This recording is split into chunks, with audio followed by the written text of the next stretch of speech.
একদিন এক খারাপ তৃতীয় লিঙ্গ মানুষের আত্মা এই লোকটা শরীরের ভিতরে ঢুকে যায়, যার কারণে তার চালচলনে একেবারে মেয়েলে একটা স্বভাব চলে আসে। যখন তার পরিবারের সবাই সেটা বুঝতে পারে, তাকে একটা মাজারে বাবার কাছে নিয়ে যাওয়া হয় যাতে সে এই জিনটা তার শরীর থেকে বের করে দেয়। বাবা দেখেই বুঝতে পারে তার শরীরের ভিতরে অনেক ভয়ঙ্কর শক্তিশালী একটা জিন ঢুকেছে।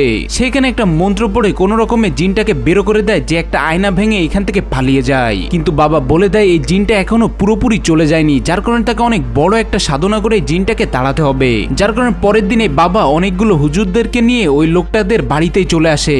সেখানে এসে সে কুরআন শরীফ সূরা বিভিন্ন জিনিস পড়ে জিনটাকে তাড়ানোর চেষ্টা করে। তখনই দেখা যায় লোকের শরীরের ভিতরে থাকা ভয়ঙ্কর জিনটা এখানে সূরা কিরাত পড়া একটা চাচার মেয়েকে ট্রেন লাইনের উপরে নিয়ে গেছে।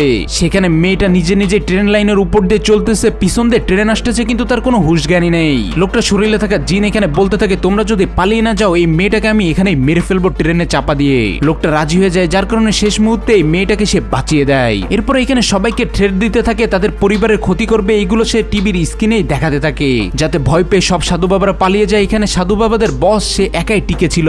সে বলে তুই আমাকে কোনোদিনও তাড়াতে পারবি না বলে একটা পবিত্র পানি বের করে, আর সেইটা যখনই এই লোকটার গায়ের উপর ছিটিয়ে দেয় তার শরীর থেকে জিনটা বাইরে বেরিয়ে আসে। আর সে বাবার ভয়ে ঘরের একটা কোণায় চুপচাপ বসে থাকে।